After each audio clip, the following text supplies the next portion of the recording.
ಇಂದೇ ಡೌನ್ಲೋಡ್ ಮಾಡಿ ಮತ್ತು ನಿಮ್ಮ ನೆಚ್ಚಿನ ಶೋಗಳನ್ನ ಆನಂದಿಸಿ. ನೋಡಿ ಡಾಕ್ಟ್ರೇ, ನಾನ್ ನಿಮ್ಮನ್ನ ನಂಬಿದ್ದೀನಿ. ಈಗ ನೀವು ಹೀಗೆ ಕೈ ಕೊಟ್ರೆ ನಾನು ಏನ್ ಮಾಡ್ಲಿ? ನೋಡಿ ಕೇಶವ್, ನಾನು ಬದಲಾಗಿದ್ದೀನಿ, ನೀವು ಬದಲಾಗಿ. ನೀವು ಭಯ ಪಡೋದಕ್ಕೆ ಯಾವುದು ಕಳಂಕ ಇರೋ ಹುಡುಗಿ ನಿಮ್ಮ ಸೊಸೆ ಆಗ್ತಿಲ್ಲ.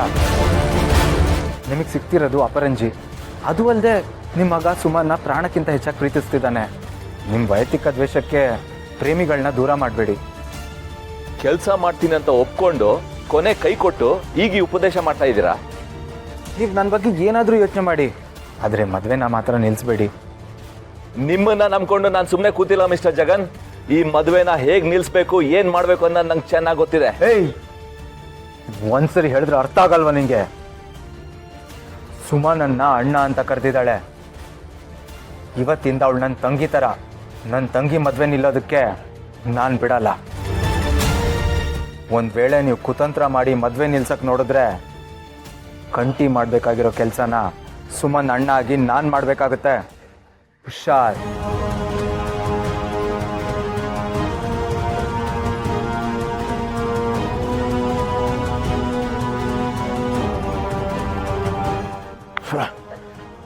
ನಾನು ಅನ್ಕೊಂಡಿದ್ದು ಪ್ಲಾನ್ ಎಲ್ಲ ಉಲ್ಟಾ ಆಗೋಯ್ತಲ್ಲ. ಈ ಅಯೋಗ್ಯನ ನಂಬ್ಕೊಂಡು ನಾನು ಬೇರೆ ಪ್ಲಾನು ಮಾಡಿರ್ಲಿಲ್ಲ. ಒಂದ್ ವೇಳೆ ಈ ಮದುವೆ ಆಗೇ ಬಿಟ್ರೆ ಏನ್ ಮಾಡ್ಲಿ?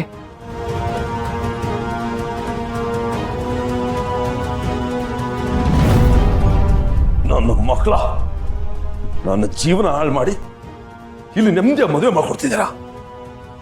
ಈ ರಾಜ ಹುಲಿ ಪೊಲೀಸ್ ಅವರಿಂದ ಶಿಕ್ಷೆ ಅನುಭವಿಸಬಹುದು, ಆದ್ರೆ ಇನ್ನೂ ಸತ್ತಿಲ್ಲ. ನಿಮಗೆ ಯಾರು ಗೊತ್ತಿಳಿದಂಗೆ ನಿಮ್ಮ ಸುತ್ತನೇ ಇದ್ದು ನಿಮ್ಮ ನೆಮ್ಮದಿನ ಹಾಳು ಮಾಡೇ ಮಾಡ್ತೀನಿ.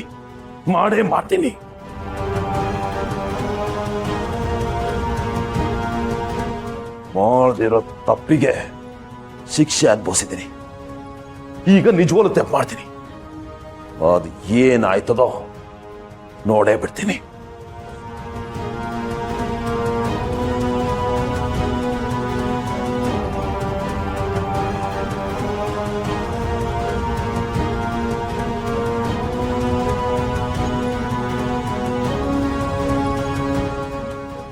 ನೋಡ್ರಲ್ಲ, ಇಲ್ಲಿ ಗಂಟ ಎಲ್ಲ ಕಡೆ ಓಡ್ಕೊಂಡು ಹೆಂಗ್ ಕೆಲಸ ಮಾಡಿದ್ರು ಇನ್ಬೇಕು ಹಂಗೆ ಆಗ್ಬೇಕು.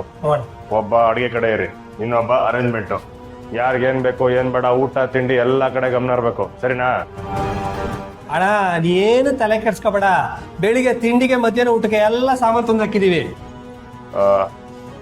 ಅಣ್ಣ, ಅಡಿಗೆ ಸಾಮಾನು ಎಲ್ಲ ಬಂದೈತಾ?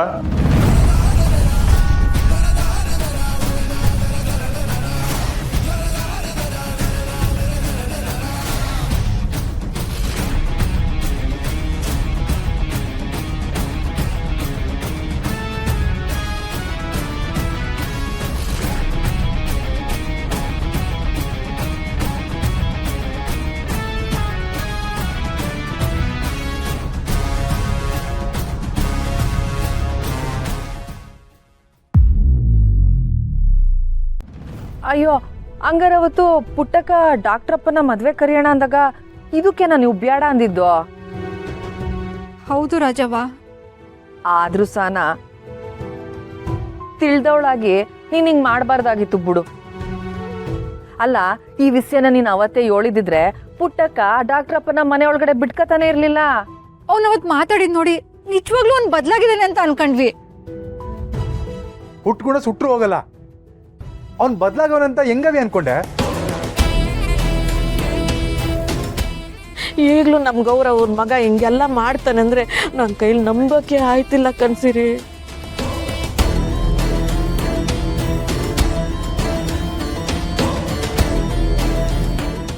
ನನಗೆ ಮೊದಲಿಂದನೂ ಜಗನ್ ಮೇಲೆ ಒಳ್ಳೆ ಒಪಿನಿಯನ್ನೇ ಇರಲಿಲ್ಲ. ಅದಿವತ್ತು ನಿಜ ಆಯ್ತು. ಸಚು, ನಾನೀಗಲೇ ಪೊಲೀಸಿಗೆ ಫೋನ್ ಮಾಡ್ತೀನಿ. ಪೊಲೀಸ್ ಕಂಪ್ಲೇಂಟ್ ಎಲ್ಲ ಬೇಡ, ಸುಮ್ಮನೆ ಕಾಂಪ್ಲಿಕೇಟ್ ಆಗುತ್ತೆ. ಹೆಣ್ಣು ಹುಡುಗಿ ವಿಷಯ ನಾಳೆವರೆಗೆ ವೇಟ್ ಮಾಡೋಣ. ಒಂದ್ ವೇಳೆ ಈ ಕೇಸವಪ್ಪನೇ ಮದ್ವೆ ನಿಂತೋಗ್ಲಿ ಅಂತ ಜಗನ್ನ ಇಟ್ಕೊಂಡು ಪಿಲಾನ್ ಮಾಡವನ ಹೆಂಗೆ? ವೇಟ್ ಮಾಡೋ ಅಷ್ಟರಲ್ಲಿ ಸುಮ್ಮನ್ ಜೀವನನೇ ಹಾಳಾಗೋದ್ರೆ ಏನ್ ಮಾಡೋದು? ಪೊಲೀಸ್ ಕಂಪ್ಲೇಂಟ್ ಬೇಡ, ಬೇಕಾದ್ರೆ ನಾವೇ ಜನನ ಕಳಿಸಿ ಎಲ್ಲ ಕಡೆ ಹುಡುಕ್ಸೋಣ. ಮದುವೆ ಟೈಮಲ್ಲಿ ಹುಡುಗಿಗೆ ಹೀಗಾಯ್ತು ಅಂದ್ರೆ ನನಗೂ ಮರ್ಯಾದೆ ಪ್ರಶ್ನೆ. ನನ್ನ ಕನಸು, ಅಮ್ಮವ್ರ ಆಸೆ, ಸುಮನ್ ಭವಿಷ್ಯ ಎಲ್ಲ ಇರೋದು ಇವಳು ಮದುವೆನಾಗೆ. ಅದೇ ಆಗ್ಲಿಲ್ಲ ಅಂತಂದ್ರೆ ಇವಳ ಜೀವನನೇ ಹಾಳಾಗೋಯ್ತದೆ. ಕಾಮುಂಡವ್ವ, ಹೆಂಗಾರ ಮಾಡಿ ಕಾಪಾಡವ್ವ, ಕಾಪಾಡು. ಛೇ, ಮದ್ವೆ ಮಂಟಪದಾಗೆ 10 ಜನಗಳ ಮುಂದೆ ಮದ್ವೆ ಮುರಿದು ಬಿದ್ದಿದ್ರೆ ಏಟ್ ಚೆನ್ನಾಗಿರ್ತಿತ್ತು. ಮನಸ್ನಾಗ ಇಷ್ಟೊಂದು ಇಸ ತುಂಬಿಕೊಂಡು ಮನೆಗೆ ಬಂದು ಉಡುಗೊರೆ ಕೊಡೋ ನಾಟಕ ಮಾಡವನೆ. ಅವನನ್ನ ಸುಮ್ಮನೆ ಬಿಡಬಾರ್ದು ಅಳಿ ಅಂದ್ರೆ.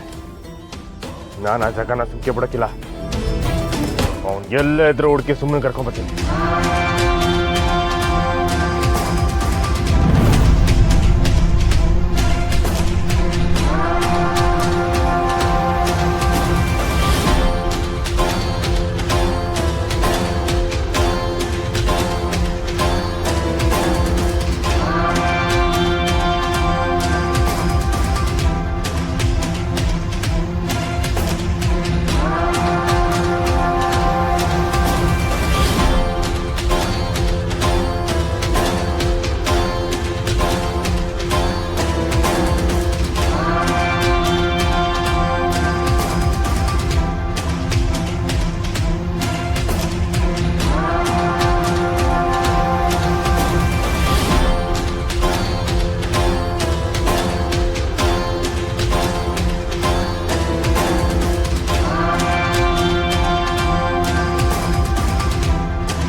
ಧೈರ್ಯ ಇದ್ರೆ ಸುಮ್ಮನೆ ಕರ್ಕೊಂಡು ಹೋಗ್ತೀಯ.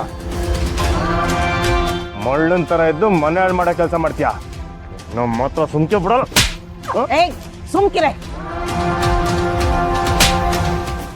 ಅಯ್ಯೋ, ಬರೀ ಕರ್ಕೊಂಡೋಗಿದ್ದಕ್ಕೆ ಹಿಂಗ್ ಹೊಡೆದವನೆ. ಇನ್ ನಮ್ ವಿಷಯ ಏನಾದ್ರೂ ಗೊತ್ತಾಗ್ಬಿಟ್ರೆ ನಿಂತಲ್ಲೇ ನೇಣಾಕ್ಬಿಡ್ತಾನೋ ಇವನು. ಕಿಡ್ನಾಪ್ ಮಾಡು ಅಂದ್ರೆ ಮತ್ತ್ಯಾಕೆ ವಾಪಸ್ ಕರ್ಕೊಂಬಂದ? ಒಂದ್ ವೇಳೆ ನನ್ನ ಹೆಸರೇನಾದ್ರೂ ಬಾಯ್ ಬಿಟ್ರೆ ಏನ್ ಮಾಡೋದು? ಗುರು, ಇನ್ನೊಂದು 4 ತದ್ಗು ಗುರು. ಅಲ್ಲ ಕಂಟಿಯವ್ರೆ, ಯಾಕೆ ಏನಾಯ್ತು? ಯಾಕೆ ಯಾಕೆ